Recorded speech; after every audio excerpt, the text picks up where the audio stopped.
Aujourd'hui, nous sommes réunis pour une conférence au Philanthrope sur les enjeux d'alliance et de fusion dans le secteur associatif, que ce soit l'accès au financement, les modalités d'action communes que peuvent avoir certaines associations ou les causes communes qu'elles poursuivent.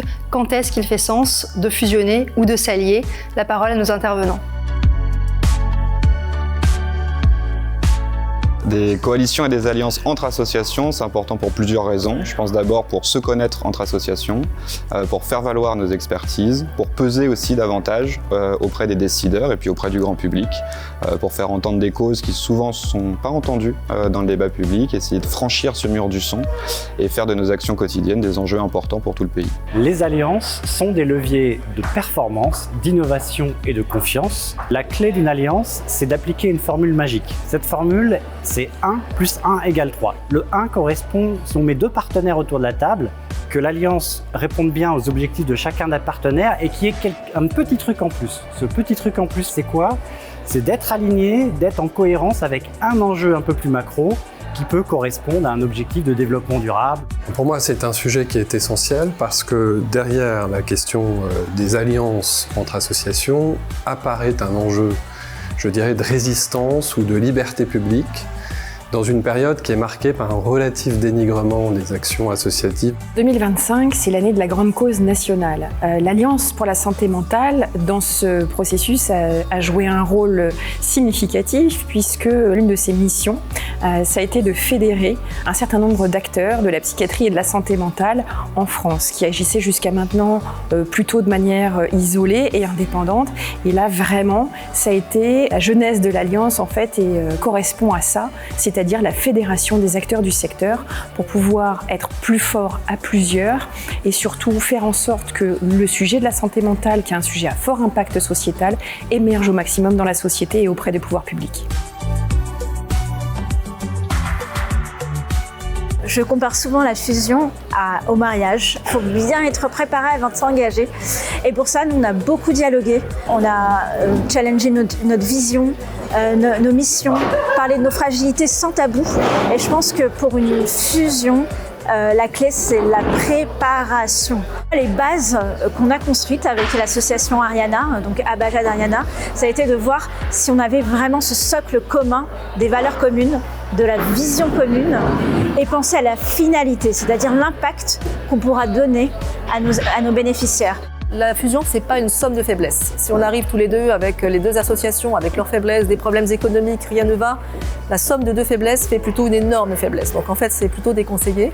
En revanche, il faut vraiment avoir l'envie de réaliser des choses ensemble, de viser vraiment un point qui est plus d'efficacité et plus d'efficience. Et donc c'est par là qu'on arrive à s'ajuster et à trouver des solutions ensemble pour réaliser des projets. Le message que je souhaite faire passer aux associations qui fusionnent ou tout simplement à toute forme d'organisation, c'est de répéter. La communication, c'est la répétition. On a une identité, on a un territoire, on a un message et on le répète. Nous, en tant que citoyens, chaque jour, on reçoit entre 4 et 5 000 messages par jour. Et le conseil que je pourrais donner, c'est de travailler ensemble. Vous êtes en double. Donc, quand on est en double au tennis, il faut savoir bouger ensemble, il faut savoir défendre ensemble, il faut savoir monter au filet ou au contraire reculer. Et c'est cette harmonie, le fait de bouger ensemble qui fait que vous serez efficace. Bien sûr, à plusieurs, on est plus fort, mais ça nécessite aussi qu'il y ait beaucoup de coordination, qu'il y ait un accord sur les valeurs communes, sur les objectifs communs, sur la manière d'y arriver. Et évidemment, tout ça fluctue. J'ai coutume de dire que une association, une coalition, c'est un organisme vivant. Ça veut dire qu'on se réunit et que cette réunion, on continue à vivre. On peut voir que au fil du temps, finalement, la raison d'être se définit, s'affine et tout ça, on en parle dans la conférence, bien entendu.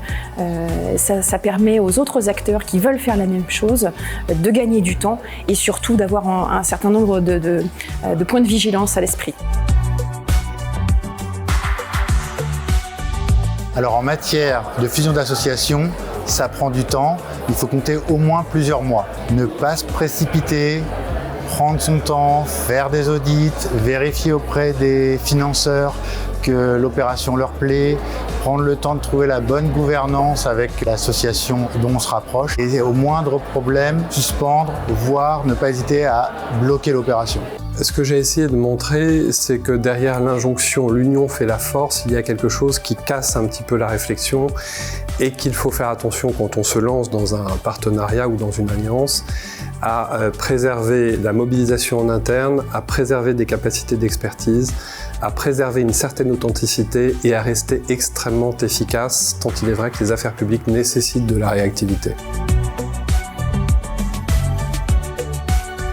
Je suis venu parler aujourd'hui des coalitions que peuvent créer les bailleurs entre eux, les bailleurs qui financent les associations. J'ai parlé aujourd'hui de ce qu'on appelle la philanthropie de la confiance et donc de la capacité des bailleurs de fonds, notamment des fonds et fondations, à confier leur stratégie aux associations elles-mêmes, aux premiers concernés qui en fait ont l'expertise et avoir vraiment cette posture d'humilité de la part des fonds et fondations pour avoir un impact sur le terrain qui est vraiment significatif et à l'écoute des besoins des acteurs de terrain.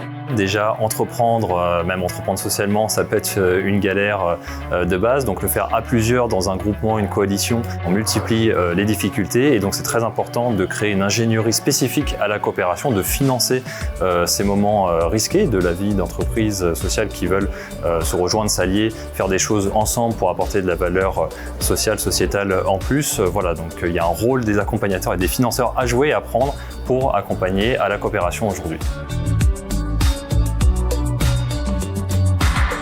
Bravo pour votre travail, on a besoin de vous, continuez. Eh ben merci et bravo, je vois qu'il y a beaucoup d'énergie, beaucoup d'envie, un secteur associatif super fort et beaucoup de gens très engagés. Dernier mot pour le Philantrolab, Bouge ton coq qui travaille depuis presque 4 ans maintenant et c'est un lieu exceptionnel où on peut découvrir justement la richesse à la fois des porteurs de cause et puis aussi des financeurs.